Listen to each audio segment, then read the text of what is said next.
Hello friends, welcome to Recharge Bites. இப்போ நம்ம என்ன வீடியோ பார்க்க போகிறோம் அப்படின்னு பார்த்தீங்கன்னா, பிக் பாஸ் சீசன் 7 அப்டேட் தான். பிக் பாஸ் சீசன் 7 பார்த்தீங்க அப்படின்னா, இப்போ ப்ரோமோ ரிலீஸ் ஆயிருக்கு. ப்ரோமோவில் பார்த்தீங்க அப்படின்னா, அர்ச்சனா வந்து அதே டாஸ்கில் வந்து இப்போ சொல்ல ட்ரை பண்ணுறாங்க. அதாவது மக்கள்கிட்ட வந்து சொல்லணும் என்ன அப்படின்னு பார்த்தீங்கன்னா, இந்த கேமில் வந்து கண்டஸ்டன்ஸை விட நீங்கள் எந்த அளவுக்கு நல்லா விளையாண்டுருக்கீங்க அப்படின்றது அர்ச்சனா வந்து சொல்ல ஆரம்பிக்கிறாங்க. ஸோ அவங்க வந்து ஆல்ரெடி மிச்சவங்க சொன்னதுக்கெல்லாம் எக்ஸ்ப்ளனேஷன் தான் கொடுத்துட்ருக்காங்க. ஸோ அதுக்கு வந்து தினேஷ் டிஃபெண்ட் பண்ணுறாரு.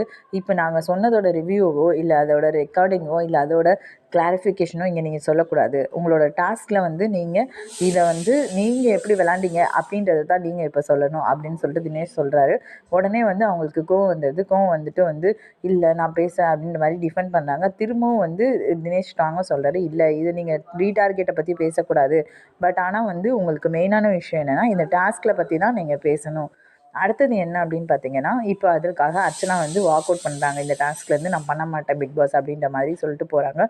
ஸோ இது பார்க்கறதுக்கு கொஞ்சம் வேகாக தான் இருக்குது. அவங்க வந்து விமர்சனங்களை நிறைய ஏற்றுக்கொள்ள மாட்டேங்கிறாங்க அப்படின்றது தான் வந்து நல்லாவே தெரியுது. ஏன் அவங்க அடுத்தவங்க சொல்கிறத பற்றி பேசி அவங்க டிஃபெண்ட் பண்ணிக்கணும்னு நினைக்கிறாங்க. அவங்க டிஃபெண்ட் பண்ணிக்கலாம். பட் ஆனால் அதுக்கான நேரம் அது இல்லை. அவங்களுக்குன்னு ஒரு டாஸ்க்கு கொடுத்துருக்காங்க. அந்த டாஸ்க்கு கொடுத்துருக்கும்போது அதை பற்றி அவங்க பேசணுமே தவிர அந்த டைமில் வந்து இதை யூஸ் பண்ணிக்கக்கூடாது.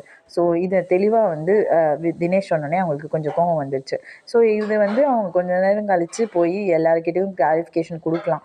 ஸோ ஆக்சுவலாக வந்து இந்த பிஆர் டீம் அப்படின்ற ஒரு விஷயம் வந்து வெளியே வந்ததுக்கப்புறமா அர்ச்சனாவுக்கு வந்து ஒரு செம்மையான பிஆர் டீம் இருக்குது அப்படின்றதுக்கு அப்புறமா வந்து இவங்க ரொம்ப தெளிவாக இருக்காங்க உள்ள இருக்க கண்டஸ்டன்ஸ் எல்லாரும். ஸோ அர்ச்சனா பேசுகிற விஷயங்களை கொஞ்சம் வந்து மாற்ற வைக்கிறாங்க. பிகாஸ் அர்ச்சனா வந்து அவங்க மேலே உள்ள விஷயத்த கரெக்ட் பண்ணிக்கணுன்றதுல தான் முதல்ல இருப்பாங்க. அதுக்கப்புறமா தான் டாஸ்க்குள்ளே போகிறாங்க. ஸோ இது விஷயம் அவங்க நிறைய டைம் பண்ணியிருக்காங்க. இந்த டைமும் அதே தான் பண்ண ட்ரை பண்ணுறாங்க. ஸோ அவங்க கிளாரிஃபிகேஷன் கொடுக்கலாம். ஆனால் அதுவே பிக் பாஸ் கேம் கிடையாது. அவங்கள பற்றினது மட்டுமே பிக் பாஸ் கேம் கிடையாது. பிக் பாஸ் கேமில் வந்து மிச்சவங்களை பற்றியும் பேசணும் அப்படின்றதுல ரொம்ப தெளிவாக இருக்காங்க. இந்த பிஆர் டீம் விஷயம் வெளியே வந்ததுக்கு அப்புறமா கண்டஸ்டன்ஸும் எல்லாருமே வந்து திரும்பவும் கொஞ்சம் கிளாரிஃபைடாக விளையாட ஆரம்பிச்சிருக்காங்க அப்படின்னு தான் எனக்கு தோணுது. ஸோ இதை பற்றி அவங்க எல்லோரும் உட்காந்து டிஸ்கஸ் பண்ணியிருப்பாங்களோன்றதான் எனக்கு தோணுது. ஸோ அவர் ரொம்ப ஸ்ட்ராங்காக இருக்கார் தினேஷ் இதில். ஸோ நீங்கள் இதை பற்றி மட்டும் தான் இங்கே பேசணும், அதை நான் பேசக்கூடாதுன்னு சொல்லலை அவர். ஆனால் அது இப்போ பேசக்கூடாது அப்படின்றதுல ரொம்ப ஸ்ட்ராங்காக இருக்கார்.